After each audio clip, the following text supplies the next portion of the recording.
Okay, welcome everyone. Thank you for being here. We hope you enjoyed the first segment of this evening. And we look forward to continuing this incredible chinuch revolution for 7 series. This is the first of that. I just want to address those that are joining us via Zoom. Firstly, welcome as well. And if there are any questions that you have, we have Shana here from the chinuch office, one of our incredible team members. That's going to monitor the Zoom. So if you do have a question, she'll write it down. And when we open the floor for questions, she'll help with that. Thank you. Okay, so let's get right down to it. Let's start with this. Please take a moment. You all have index cards. You also have a booklet that looks like this. Those that are watching, this is just whatever the slides that are on the screen, but this is for you to be able to, for all of you to be able to write down. Please take a moment, use your index card or the lines right next to the slide to write down one student you think about often and you possibly worry about neurochness or emotional way, like something going on that you feel like this child can have a little bit more. Take a minute.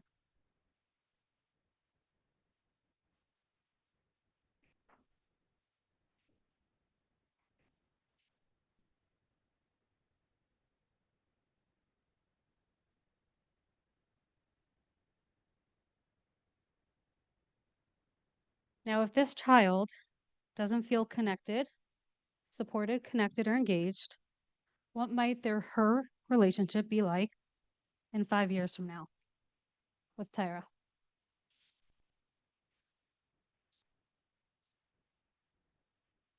Write down your thoughts for a minute.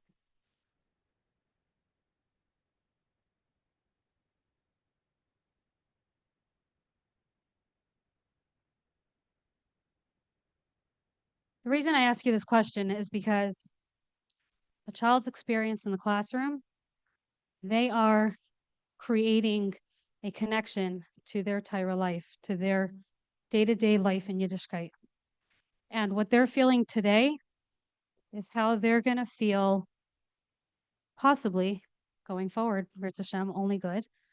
And our incredible schos is to really give them that connection, that feeling, connected to Torah and connected to Yiddishkeit. Everybody that just walked in, please come. There's some spots here in the front. Come on in, come on in. Okay, so just basic translation. Torah tziva lanu Moshe, Marasha Kilas Yaakov. The Torah commanded us by Moshe is the inheritance of the congregation of Yaakov. Few things on this pasuk of Torah. The Rebbe teaches us that the first thing a child should say as soon as he starts to talk would be the pasuk of Torah. We also remind children that this is something they learned while in the room. Now, we do know scientifically that attachment is formed in the early years. And we give an incredible unconditional love to children right off the bat in the beginning of their years when they really don't remember much. So obviously, there's something very, very deep here that the Rebbe is telling us why a child should be connected to Torah right away when they start to talk in their earliest years. It's deeper than memory. So to say this student is uninterested is an inaccurate statement because it is their Torah innately, like we just saw. And the question is really, are they connected to their innate self versus they are not connected?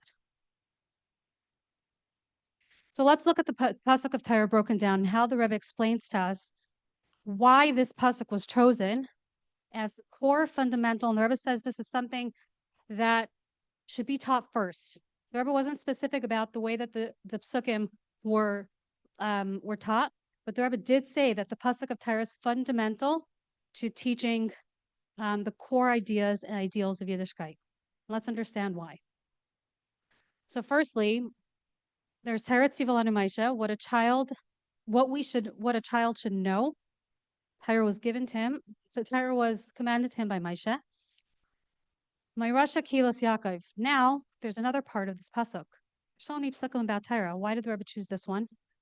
Because there's two core pieces here that we need to remember that, sorry, I'm just getting this a bit back. It's okay.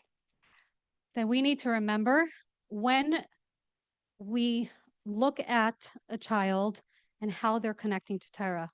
There is the understanding, there's an intellect, and then there's the deep feeling of understanding it in their deep emotion. They have to connect to Torah in a very, very real way. So it tells us about how a child should actually feel, not just how he should think. So think about that one student. Now think about that student that you wonder, perhaps, do they feel Torah is theirs? So picture them in 5 years. How can we, as educators, make Torah feel personal, alive, and owned by them? Just some food for thought. Now, the Rebbe chose Torah over Shema specifically because Shema talks about our relationship with Hashem. But Torah, actually, there are times, and you'll see this very often when you speak to children, different ages, ranging from young to old, that they'll connect to Hashem. They connect to the concept Hashem's with me, Hashem loves me. Hopefully, Hashem is with me. They connect to Hashem part, but not always do they connect to the Torah piece. And the Rebbe is telling us, and what do I mean by that? For instance, a child might be loving Hashem, but also doing something that they don't necessarily think is the right thing, it was something they should do because they don't connect to it in halacha or something they learned. And that's why the Rebbe is telling us that Torah needs to come first, because we, as educators, must help children connect to Torah, because Torah was given to them with Hashem. When they get Torah, they get Hashem automatically. When they get Hashem, just the part of Hashem, but without Hashem's chachma, doesn't come with the same weight.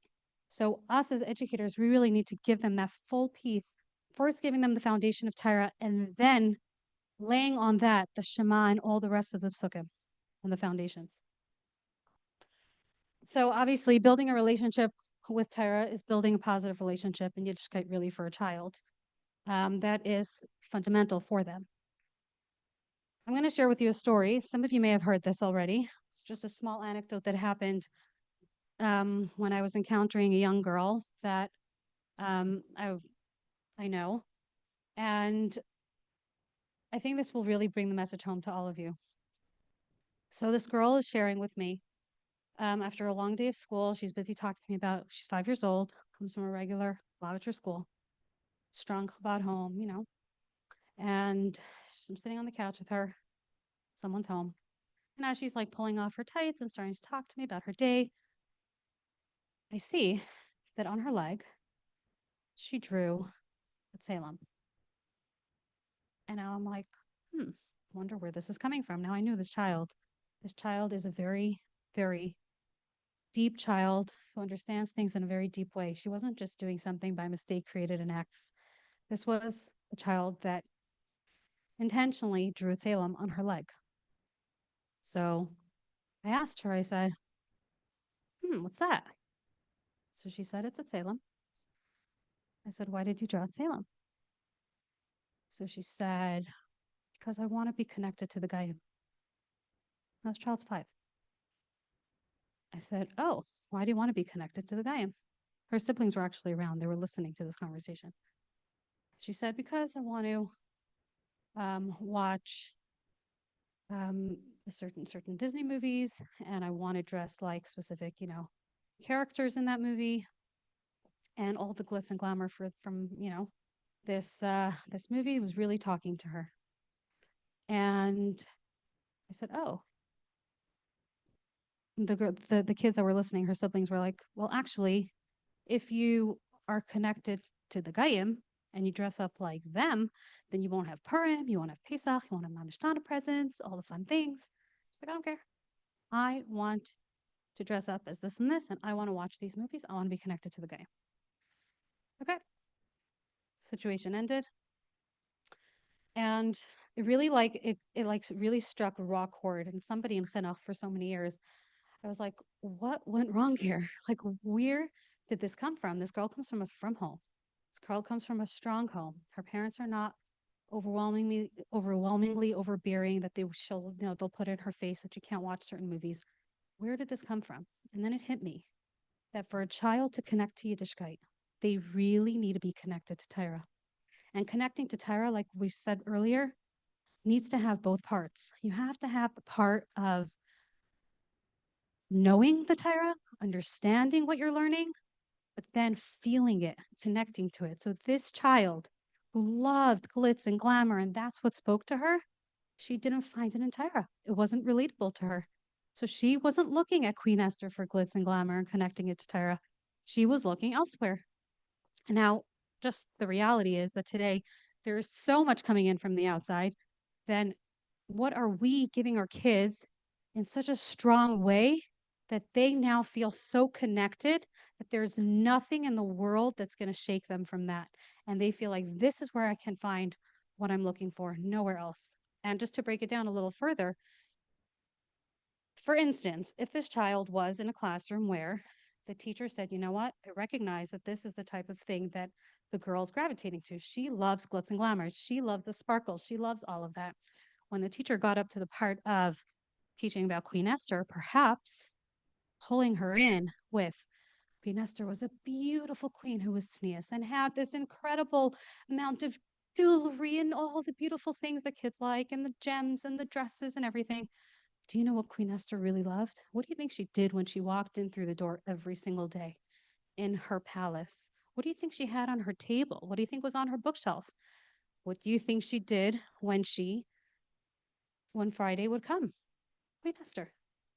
When you connect the dots for that child and you make Torah relatable in such a way that it's actually a practical application for a child, those are the kind of things that will help create that relationship with Torah. Now, this is a child of 5 years old, but again, this is something that really applies across all ages. This is not something specific to a 5-year-old. I'm sure you see it in your halacha classes and in your chumash classes. When you bring a lesson from Torah to the forefront and you make a child feel like this is mine, this is something that works for me, that I love, that I connect to, this will hit home much quicker. So what does it look like for your students to connect to Torah? Let's break it down a little more.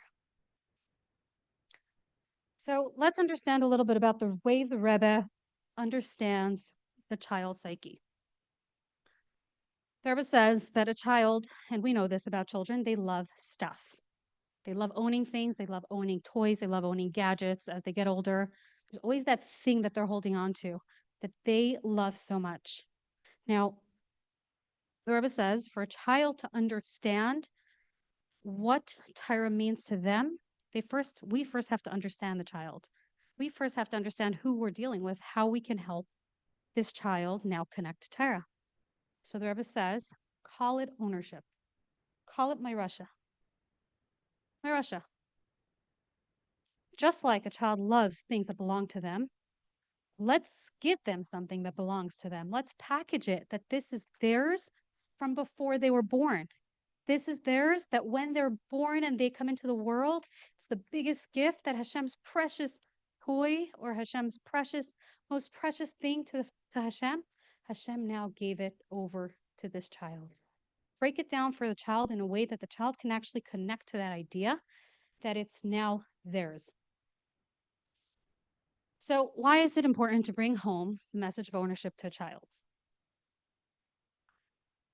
So in plain terms, the way that the Rebbe says this is that very often children have all these experiences and, the Yetzer Hara comes in all shapes and forms and describes different things of why a child should not connect to Torah, why this is more enticing and why that is more enticing and this is more something they should connect to.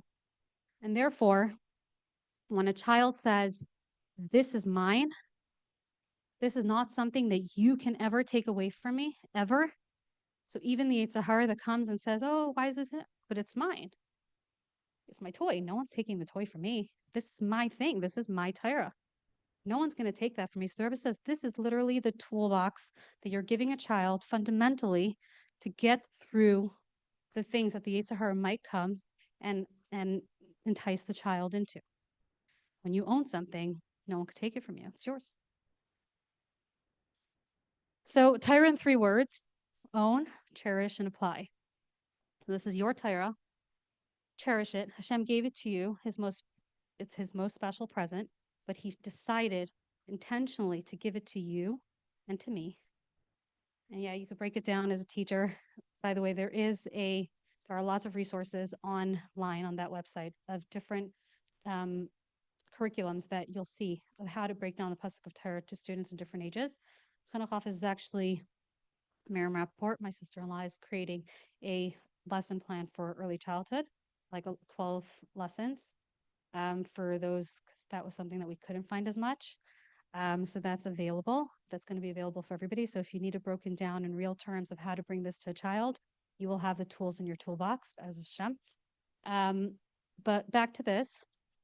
So Hashem gave you his most special present, and now apply it. How can you use what you own? So you own it. Okay, you have a gadget. Now I can use it to watch videos or do whatever, right? I have a toy. Now I could play with it. So how are you using your Torah as yours to now use constantly? So we're already teaching Torah, right? That's something we're constantly doing, teaching all day and all night, Baruch Hashem. But are we bringing it to the child's knowledge and feeling? How can you make Torah feel like a gift and not a subject? So take a minute to just write this down. Think for a minute, maybe talk to the person on your right or left, whoever's closer to you, to just discuss quickly if there's any ideas that come to mind of making Torah more like packaging it to a child more like a gift than a subject. When you start that lesson, when you come to Parsha Circle, when you come to Halacha class, when you come to Chumash class, how are you going to package this to a child in a way that they feel like this is a gift? It could be one word. It could be a 3-minute introduction. Really open-ended. Go ahead. Talk to the person next to you.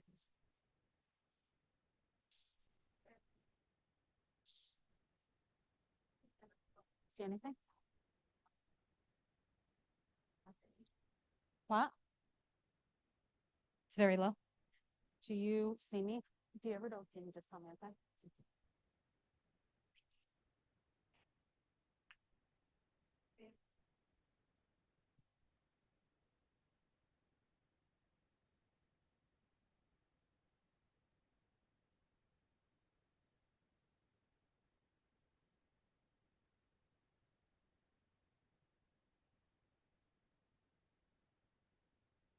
Okay. I'm going to ask 2 people to share, somebody in early childhood and somebody in around grades 2, 3, 4, or 5. So anybody from early childhood want to share something about how they feel like they can make package Torah as a gift to their students? Anybody? Early childhood teacher volunteers? Anybody to share one way? Yeah.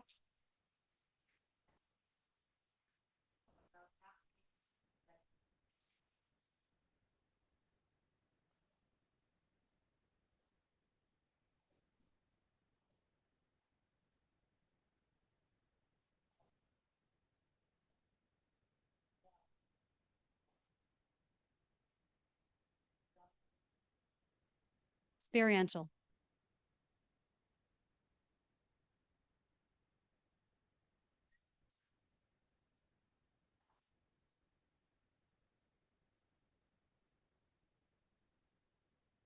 Yeah.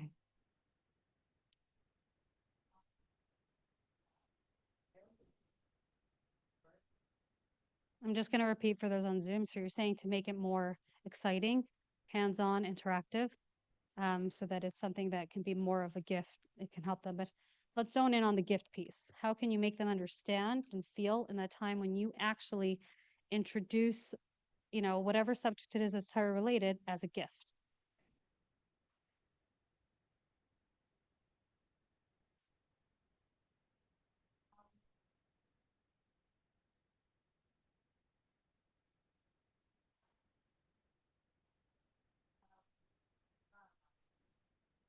So you're saying having them take ownership of the class of Torah so that they feel like they own it. Thank you.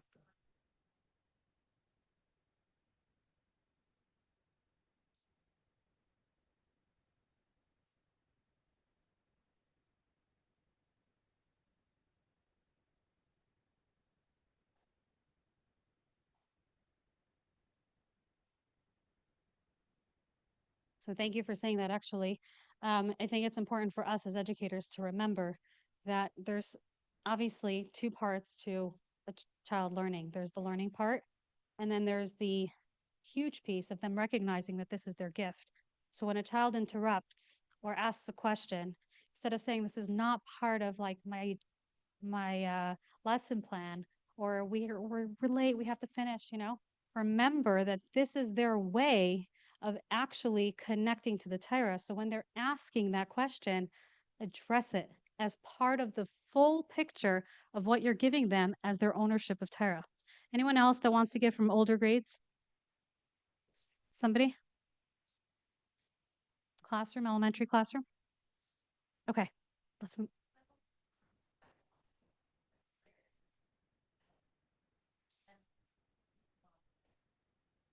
So you're saying you're cherishing and you're modeling what cherishing looks like, modeling how excited you are to be ready to learn Hashem's Torah. Thank you. Okay, so ideas for developing identity and connection to the Torah, grades 2 to 5. So now some of these can actually be translated down to lower, younger grades, but it really, I just broke it down in different age groups. So you can have like a My Torah moment wall where you're displaying pictures of students actually. By the way, you have this in your booklets in the back. A few of the big, where there's a lot of when there's a lot of letters on the screen, you will see it in your booklets in large in the back. For those that don't want to have to write it down. So yeah, so like create like a wall that children feel ownership, like, oh, this is my Torah wall. Could give them ideas like a Torah Me journal, perhaps after each lesson. If that's too much, find a time to do it, but really having them bring that message back home. What is something, the reason we said 2 to 5 is because at age 2 to 5 is really when they can write, but you can really translate that down to a younger age in a different way. It might not be writing, it might be something, pictures, telling, sharing. But what does this teach me? How can I use my Torah today, part of this Torah today that we learned? When a child feels upset, Torah helps us know what to do when we feel this way. What does Torah teach us about kindness, courage, honesty, whatever it is that you're teaching? So kind of go back to Torah so that that feeling of upsetness can now be solved by Torah. When you hit that raw nerve, that core inside of the child, and they have an emotional connection to Torah, that's where it makes all the difference.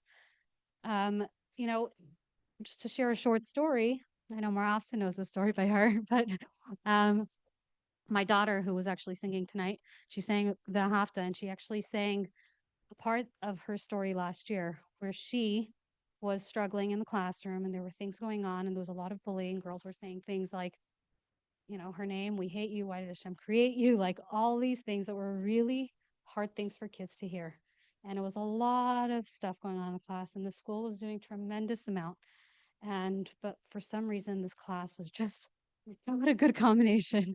Baruch Hashem, they're in different classrooms this year. But fast forward, she comes to me one day, and this is after months of the school trying and the teachers trying, and they're really, really, really trying. And I said, what are we doing about this? This is like not normal already. She comes to me one night and she says, Mommy, I don't know what to do. I'm really, it's hard to stand up to these mean girls. These girls are girls that are, I really want to be their friends on the one hand, but on the other hand, they're actually really mean and they're not doing nice things. They asked me today to hold up a sign to a friend that says, a friend that I valued as a friend, I don't like you or you're horrible, like just something mean. And she's like, I did it because I had such a hard time saying no. But when I was holding it up to her, I told her, I don't really mean it. I'm just doing it because they asked me to. And at that moment, I was like, hey, we're getting to this. We have to fix this problem. This is not okay. So I started to think, and I started thinking out loud with her. And I said, Hannah, I'm thinking, what would the Rebbe tell us to do in a situation like this? Now, again, Rebbe equals Torah. It's one. So what would the Rebbe tell us in a situation like this? What would we do when there's so much negativity, so much darkness in your classroom? What would the Rebbe tell us to do? Would the Rebbe say, fight it? Every day come to school and try to fight it? Or would the Rebbe say, add some light, do something good? And I didn't know the pasuk of V'ahavta yet in detail the way that it was presented tonight, but now I see that that message is very strong and connected to the pasuk of V'ahavta. And I said, how about we do something called a kindness mission? You'll be the leader. I said, these girls are using their abilities to lead, but the Yetzer Hara is pulling them, and it's not them. It's actually, they're the neshama, they're good, but the Yetzer Hara is just kind of taking control for now. You bring out the best in them. Let's move this out. So I told her, how about we get, cute Amazon little cars that are empty. We got the very pretty, touched upon those like empty cars. And I said, think of some ideas of kindness missions that you're going to do in your class. And you can encourage other girls to do. Things like say good morning to a friend you don't generally say good morning to. Play with a friend in recess that you're usually not part of your clique. Give a compliment to a friend about something she's wearing or something she's doing or how kind she is. Just different kindness missions. You come up with them. It's yours. And when you're ready, when you have all those ready, let's call your teacher and see if she's ready for you to be the leader at recess to try to change the direction of negativity in your classroom to something good. And remember, the Rebbe teaches us that if you add more light, it's going to bring so much light that the darkness is automatically going to fade away. Now, this was solving her issue. Remember, this is a Torah way that was coming to solve her emotional need. And so she liked the idea. We got some Amazon prizes, a bunch of a small box, didn't cost much, sent it to school. I spoke to the teacher. She was totally on board. She was amazing. And she, asked Hannah to introduce to the class. And every recess, Hannah would have those, laid down flat, upside down. The girls would come and choose their two cards. And I did tell her, I said, just so you know, these girls that are being mean because the Yetzer Hara is so strong, there's a very big chance they're going to say, oh, that's so stupid. It's so nerdy. We're not joining. And I said, it's okay. Remember that you could turn to them with kindness because you're the one that's bringing in the light. And you can say, when you're ready, it's open for everybody. Come join. And that's what she did. And every day she had her cards down and she was leading this kindness project in her class. The girls got a chart. They had their stickers. She gave out stickers when they completed. They got up to 2 cards every day. They would pick their cards. Some things were able to be done right away. Some things they were able to do later on. And they would do their missions and they would come to her when they were completed. She would give them a sticker. They would put it on their chart. The more actually, I sent these small charts, but the more chose to do something bigger to really make it something noticeable. The girls are doing kindness, which was beautiful. And they had a big poster on the wall with all the girls' names as their stickers are filling up. And after 20 stickers, every 20 stickers, they were able to choose a small, tiny prize from the box. And this continued on. I'm not going to say it solved all the issues because obviously children also need to learn a lot about Midas. It's not only about, fixing the problem, but I will say that it solved tremendous amount of the problems in the classroom. And she felt like she can now come to school every day and be a leader and lead, and her issues were solved through Torah. So when we tap into Torah as a solution for our children's stuff, that is something that's going to help. And I'll share with you actually a quick story. I'm jumping ahead because I did put it somewhere else in the slide, but there was a man that actually came to the Rebbe and said, my son's really afraid at night and I don't know what to do. So the Rebbe said, let him sleep with a mezuzah by his bed. It's going to help him. And the man did it with the mezuzah by his bed. And the next day, the son was still scared. Comes back to the Rebbe and says, Rebbe, you told me that this would help my child. What happened? And the Rebbe told him, this could have helped your child. The reason it didn't is because you didn't believe it. If you believe that Torah is the answer for your children's issues and all their emotional needs, it will trickle down. It will come through. So when you own it, and when you come with confidence, and when you say, I have a solution through Torah, that's how children will connect to Torah in a very, very real way. Another one, keep a wonder wall of Torah questions with sticky notes showing Torah something they explore. I actually heard Sarah Blau was sharing that one of her teachers in 5th grade, she had a question and her teacher, I don't remember the exact question, but she asked a question in class and her teacher was like, wow, this is an amazing question. And she actually took it to the next level. She said, we now have to explore this question. And the biggest philosophers ask these questions, and you in fifth grade are asking this question. She made her feel like $1,000,000. She explored the question. She brought it back to the child. She brought it back to her. And she said since then, she just loved being in this class because she knew that she was valued through Torah. It was like the most unbelievable feeling. So if you keep a wonder wall of Torah questions where children realize that they actually have the ability to ask and get answered because what they have in their mind is answered through Torah, that is something that's very, very valuable. You can also have a chiddush wall where students post new insights or mitzvah applications they thought of. So, just ideas of like, oh, I just learned this in Torah. How can I apply it? How is it's just, something that came to mind. Can we put it up on the wall? It just really brings the message home. And label their actions as Torah in motion. When you helped her, use the Torah, your Torah, to help. Like just kind of connect the mitzvah that she's doing so that she can connect to the ownership, her owning her Torah. Wrong way. Preschool through grade 1, and like I said, some of them could be applied. We talked about this. Highlight characters like Maisha, Esther, Yosef in a way that will connect the dots for the children. Use puppets, dolls, or visuals. And I'm actually gonna, I don't know if Rishi's here, but Rishi's my daughter's teacher is here.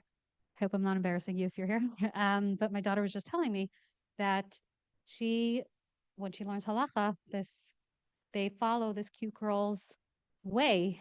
Maybe more Allison could tell us a little bit more, but basically this girl is experiencing her morning. So she wakes up in the morning and it's almost like a character, a person, and now it becomes alive, like it's somebody like her, like she can relate to. So how does, I don't know what the doll's name is or whoever this character that they're referring to, maybe.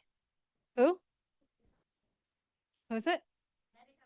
Henny Halacha. Okay, so Henny Halacha is the one that comes and tells you about Halacha, how she wakes up and how she lives her day, and really connects the dots for the children. And I thought that was really very practical way of doing it. Now, again, we could do it in different levels. Different ages need different things, but the idea is to really bring it home to the child. My Torah wall display, pictures of the children doing, art. Doing mitzvahs, learning Torah, doing mitzvahs, Parsha time. Remember, children don't necessarily connect the pieces of this is Parsha, this is Torah. So you need, as a teacher, we need to connect those dots for the child. We're getting ready to learn Hashem's Torah now. Let's see what in the Torah this Parsha is telling us. Open it up in that way where you're connecting and bringing back the messages of Torah in a very, very intentional way. Keep a wonder wall. My second. We could do Wonderwall. I guess I missed that. At davening, remind them who's ready to kiss or hug their Torah. Remember, this is something that belongs to them. Label their actions as Torah motion. Same, we can use it for preschool as well. Okay, so let's break it down in this way. A 3-step process, machshava. We talked about this. We need to believe it. Dibor, language you use about their connection to Torah for them to believe it. And Maisa, interactions you have to bring the message home. So really breaking it down every day, how you can think about it and really believe that that's what you're doing, break and talk about it and interact. So daily interactions, what that can look like. Bringing a hook from Torah. Like the Rebbe tells us that the night of Pesach, we start with questions. Why? Because we want to hook the children in so that they can experience it and they feel like, oh, this is compelling. I want to continue. Value their questions. We talked about that before. It just helps them connect to it in a very real way. Teach them, why did you teach it? 1 second. Not sure what that one was, but let's move on. How can we bring this pasuk or whatever we just learned into recess today? So it could be in a journal. It could be in just a question. You're about to finish the whatever you're teaching for the day. Now let's think how this Torah can now be translated. Answer the child, not the question. So actually, interestingly enough, at a Farbrengen once, the Rebbe addressed how a child asks about why did Hashem create the Yetzer Hara? And instead of the Rebbe answering, I believe this is accurate. I have to go back to my notes and see, but I believe that this was the question. But you'll get the idea that Why did Hashem create the Yitzhar? Instead of answering that, the Rebbe says, don't worry, Hashem is here to help you. Now, it didn't answer the question, but it answered the child. And when Torah answers the child, not always the question that they're asking is exactly what they want to know the exact answer for. It's really understanding where this child's coming from, so now I can address his inner need. So you can read some of them through. We're just going to skim through because it is getting late. Okay, language that you use to reinforce Torah. So we can use our Torah today. What mitzvah can we do with what we learned? You just used your Torah to make a real life decision. That's powerful. Just really thinking about the language that you use. You have this all in your booklets, by the way. You own it, and when you own something, you can use it. Really giving them the language of how this is something that they can use as their own, I guess, mantra. Let's open up your Torah, your Chamashim, or start Parsha circles, so it's something that's relatable in theirs. When you said that, when you said that in Torah, or when you answered that question, you brought Torah alive for everybody in our classroom. So again, it brings back that feeling of a child feeling connected. Your question is a doorway to discovering something new in Torah. Hashem shared his favorite toy, or I don't know if toy is the right way to say it about Hashem, but his most favorite thing with you. Just it brings it home. Okay, read that quietly. Okay, so think classroom interactions, create tutor, circle time. How can you answer a child who says, I don't want to, why do we need to learn this? Or I didn't understand this, but it's okay. I'll ask my friend later. Like things like that where children are really, there's like almost like a feeling of this is not necessarily so important. How do we answer a child like that in a way that through the lens of Torah, they can now feel like they own it? Something that's theirs, and we need to now help them recognize that. Some ideas that I came up with. I'm sure you have your own. Okay.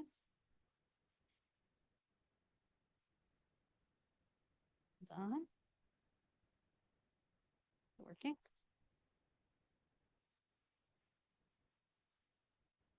No. 1 second.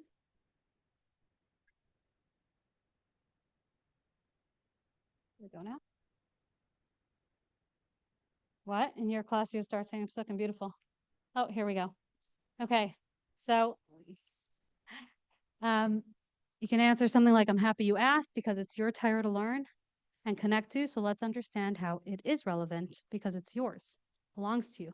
Let's take the time now because it's important for you to know what it says in your Torah. So even though the child's like, no, I'll ask a friend later.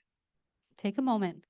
Say, this is your Torah. I want you to know it. It's important that you know. It's not important for Mora to know. It's important for you to know it. So how do you usually react when a child asks off-topic questions? We talked about this a little bit before.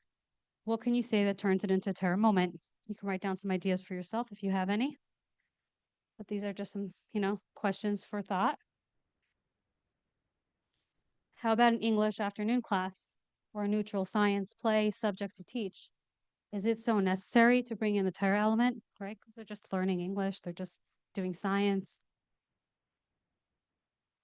But of course, there are ways to connect it in a very real way. And when we go to Veshinantam, we'll really understand a little bit more about how Veshinantam is something that's daily living Torah. It's not just the knowledge, it's not just the feeling, but it's actually living and bringing it to down to the child. Yeah, making it extremely relevant. Yeah. So we talked about this before. I'll skim through it for now. So Torah is for us to apply. Now let's look at these old paradigm and the new paradigm. This is something that we can really keep in mind constantly, that how we can give this over to our children in a way that they feel like this is not just something, irrelevant. It's something that's real. It's not just, Torah is not just for school. Torah is something we live with. Torah is yours. It's yours that belongs to you. It's in your neshama. We answer their thirst, their quest for Torah.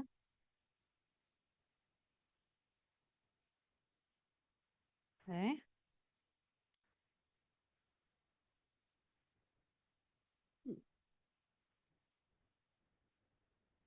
Come again.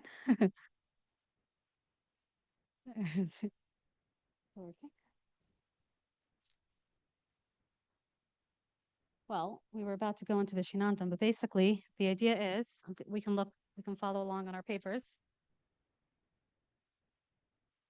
One more slide.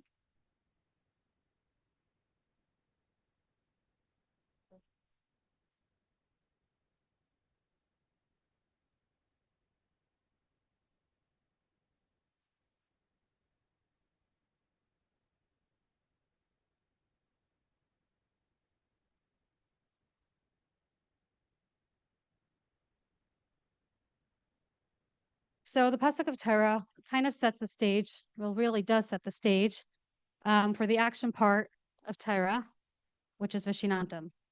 The way that children live their everyday life and apply it and teach it to others. So it's not just something that they know, it's not just something they feel, but it's actually something that they can now bring to the next person, to their parents, to their families, etc. So Veshinantam in 3 words would be every child, everywhere, every time. The way a child wakes up, the Rebbe actually even talks about the way a child eats is something that is, thank you. The way a child eats, the way a child goes to sleep, the way a child wakes up, those are all ways that we need to bring home that message to the child that it's not just Torah for school, it's not just Torah for home. Now, again, we don't know where a child comes from. And very often you'll have children telling you, oh, my mother doesn't do this. Or in my house, we don't do this. We don't do Nagelwasser. My mother doesn't let us spill it. Or, all sorts of things like, oh, in my home, my father won't let us, that's not the kind of things we do. But when a child realizes that Torah is actually theirs and their connection to Torah is innate, and when Torah says something, that's what holds the value, that will speak a lot louder than if a child is now seeing something different in their environment.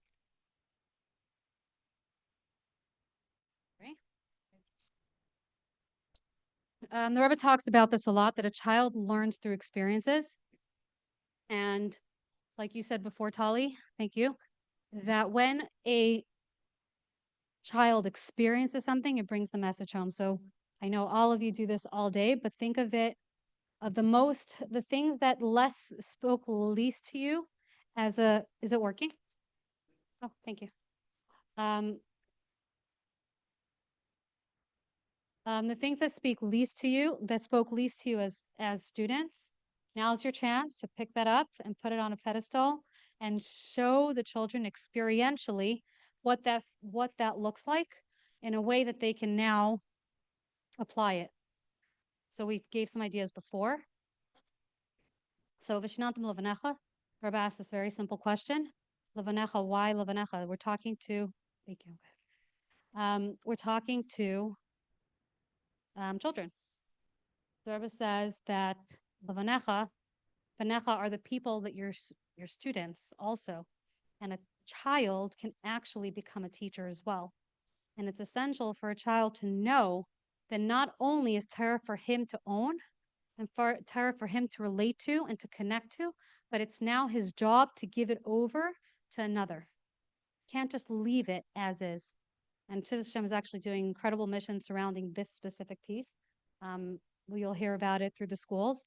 But it's definitely a huge part. The Rebbe says the psukim are not just for you to learn. It's for you to learn so that you can teach. When you teach something, we all know, when we teach something, we own it so much more. So it's not just something that sits, it moves. We talked about this with Vesecha. Those are all pieces that we're living constantly. Banecha, every child's a mechanech. We talked about that. Everywhere and every time. So when we remind children that when they walk in through the door, it's their chance to not just learn Torah, connect to Torah, but actually give over Torah. Thank you. They now are living it. It's something that's constant. Any questions? I know it's late, so we tried to zoom through this. But if anybody has any questions, the floor is open. Anyone? Wow, all good. Okay, thank you all for joining. And Amir Hashem, in the back of your program guides, you actually have the schedule of the next webinars that we're doing on the other psukim. We're doing 7. Some are paired, some are not. So be in touch. If you join the WhatsApp group, you'll get all those updates. You'll also get, if you had signed up for this event, and if you didn't sign up, so that we have your information so we can send out these updates to you. Every few weeks, you're going to get updates from the Chinuch office on resources available on specific psukim, when the webinars are coming, etc., so that you have all that literally in your back pocket to access whenever you need. And thank you all for joining. And Hatzlacha Rabba in your Shlochos of Chinuch. Thank you.